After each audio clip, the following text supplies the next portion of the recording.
देश में घरेलू एलपीजी सिलेंडर के दाम 60 रुपए और कमर्शियल सिलेंडर 115 रुपए बढ़ा दिए गए हैं।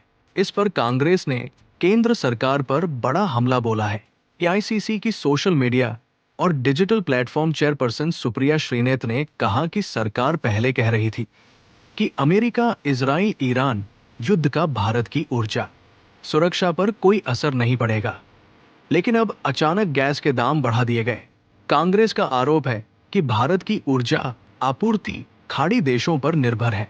ऐसे में वैश्विक तनाव का असर भारत की अर्थव्यवस्था पर पड़ सकता है और आगे डीजल पेट्रोल के दाम भी बढ़ सकते हैं।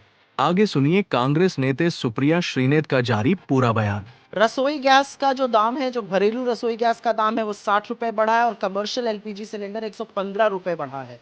कहाँ है आज एप्स्टीन के मित्र जो दुर्भाग्य से इस देश के पेट्रोलियम मंत्री हरदीप सिंह पुरी है?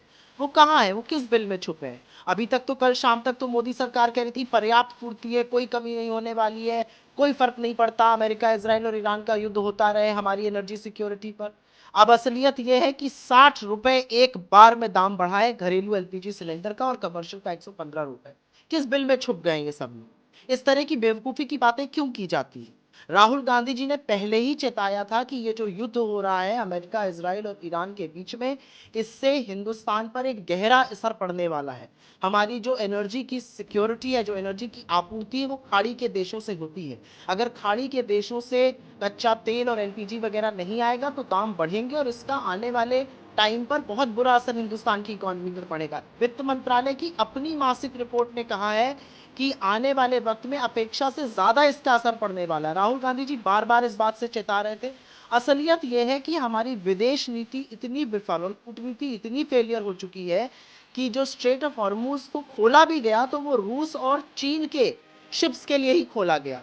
अगर हिंदुस्तान की शिप्स के लिए खोल दिया गया होता, अगर हिंदुस्तान की आपूर्ति वहां से हो सकती तो शायद इतना दाम नहीं बढ़ना पड़ता। तो आज मोदी सरकार, उनके बड़बोले मंत्री, एप्स्टीन का गैंग जो पूरा का पूरा बैठा हुआ है मोदी सरकार में, प्रधानमंत्री इस बात का जवाब दें कि आपकी विफलताओं का खामियाजा, आपकी विफलताओं की का खामियाजा हिंदुस्तान की जनता अपनी जेब खाली करके क्यों भुगते?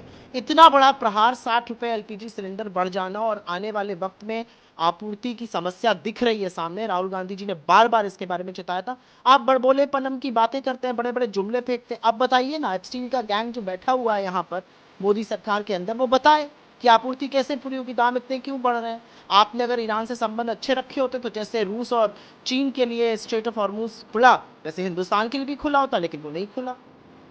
बहुत नुकसान होगा क्योंकि खाड़ी के देशों से हमारी एनर्जी सिक्योरिटी की बहुत पूर्ति होती है। हम वहां से बहुत तेल खरीदते हैं। हिंदुस्तान करीब 85 से 86% क्रूड ऑयल बाहर से खरीदता है, उसको यहाँ पे रिफाइन किया जाता है, यूज किया जाता है और कुछ एक्सपोर्ट किया जाता है।